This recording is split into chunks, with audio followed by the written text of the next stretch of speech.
to the Youth Got Next podcast. I'm so excited. My name is Miles Richardson, and I'm here with Isaac Sladen. Glad to be here. Yes, and it's going to be a good time because we are marching through stop number 11 today. Yes.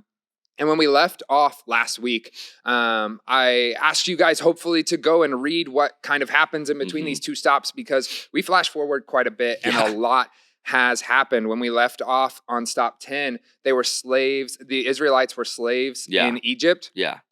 Now they are escaping Egypt. From that. They're running.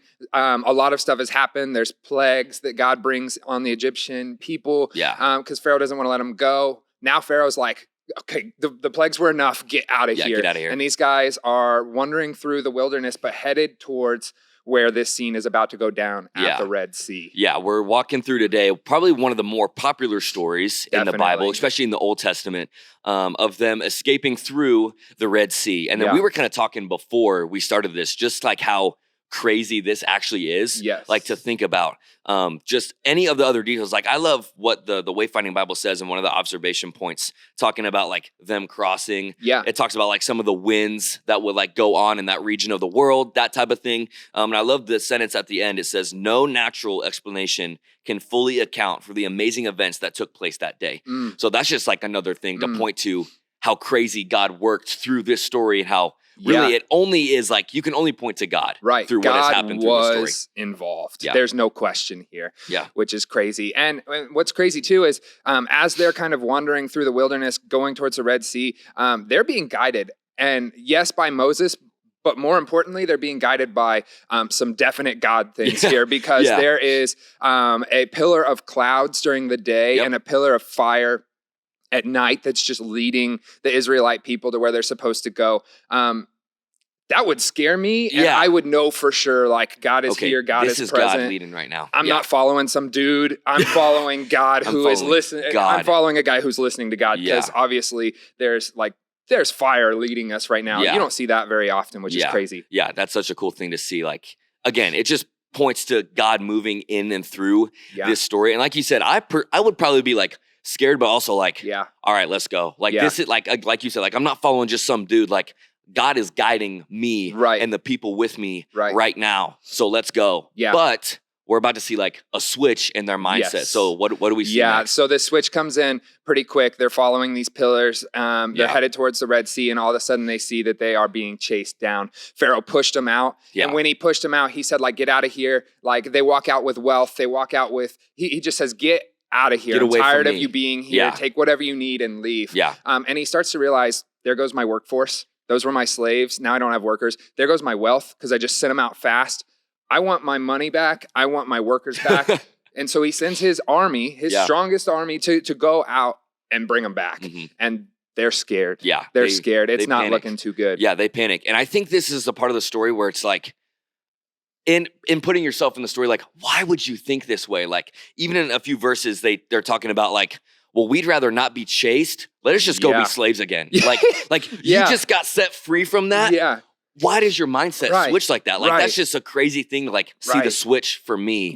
But again, like I'm not there in the story, but like just looking on the outside in, it's like, why would you like have that type of switch in a mindset like that? It's kind of hard to imagine. Like you're following this pillar of fire and clouds, and then you see a few guys chasing it. Well, not a few guys, a big army, but still. I mean, that is scary. But you have to remember, like, okay, God is for me in this moment. And it seems like they forget, because they start to panic. But Moses reassures them, and this is kind of what leads up to our big scene here, because God literally splits the Red Sea. He works through Moses. You know, the famous scene, if you've seen the movie, he like tosses the staff down in the sea, and the water splits. And I love the little detail too. Not only does the water split, but these guys aren't walking through like muck and mud. Gross. It's like dry. Perfectly dry. It's dry. It's like, here's a road. Go ahead. Take a walk. Like, if you've ever been to like the ocean or like the sea, like wet sand is gross. Like it's like they're not walking on that though. Like they're walking on dry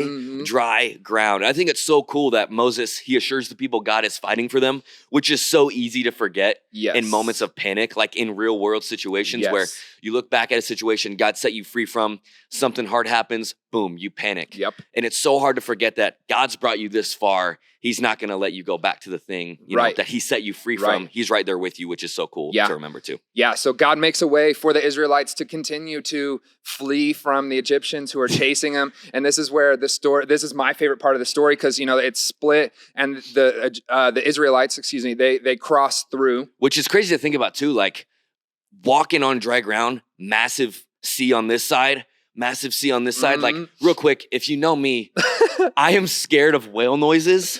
Random fear, don't really know where it started, but I can just I would be terrified. Like, I'm walking and I look to the right and there's just a massive whale like staring at me in the face. Right. Real quick side note, but that would scare me. Yes. I don't know, but still a cool scene though for what's about to happen. It's awesome. Scared or not, they make it through. Yes, they do. Which is the important part. And the Egyptians chase them. Yeah. And this is my favorite part, is as the Egyptians are chasing the Israelites through, the last Israelite gets to the other side. Egyptians are caught in the middle, and God lets the water come right back. That dry land is gone. The water rushes over the Egyptian army. And it literally says in chapter 14, verse 28, I believe. At the end, it says, of all the Egyptians who had chased the Israelites into the sea, not a single one survived. The entire army that chased this guy on 100% annihilation. Done. God said, boom. And it was done. That fast. It's so crazy. Yeah. It, again, just points to this scenario. Okay, you can only explain it to God. Few parts later, boom, God working again. Boom, few parts later, God working again. And I love how through this, we can see the Israelites see the power of God. And I love how in verse 31, it says, whenever the people of Israel saw the mighty power that the Lord had unleashed against I love that word also. Unleashed. They were done. It's a chained dog ready to go. Against the Egyptians. Look at this. They were filled with awe before him and put their faith in the Lord and his servant Moses, which is just such a cool switch in mindset. Again, panic, they see God work. I love how it says they were filled with awe, where it's they too were like, man, this is only God. Yeah. Only God could allow this to happen, and how he's for us. It's a cool thing to see for sure. Yeah. So I think then the question here is, it's easy for us to read this story and be like, how could the Egyptians how could the Israelites be scared? They're following the pillar, the sea is split, all these things, we see God move. How would you have felt though? Oh, yeah. You're following clouds, you're following fire. The strongest army is chasing you. So much stuff is happening.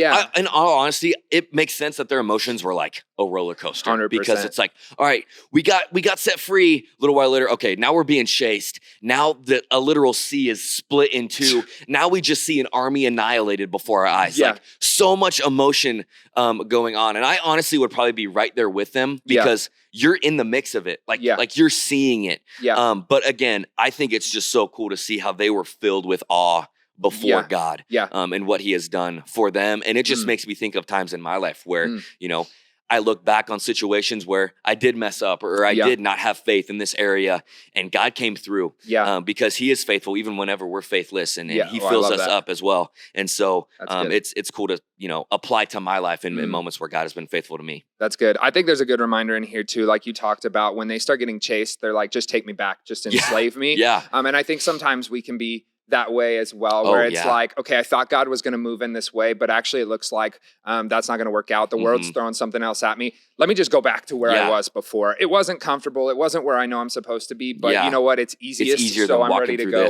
And this is such a good reminder to just hold firm to what God is calling you to do, is putting in place right now. Sometimes it's scary. Sometimes you're like, what's happening? The world is coming after me. The Egyptians are coming after me. I'm sure they felt that multiple times as we see in this story. That's good. Yeah, and it's just like, no, it may look scary, but God's way bigger, and he's about to take that out. He's going to split the sea. You're good. So just a good reminder in our lives for put your trust in God and let him carry it. So that's awesome. Good. Yeah.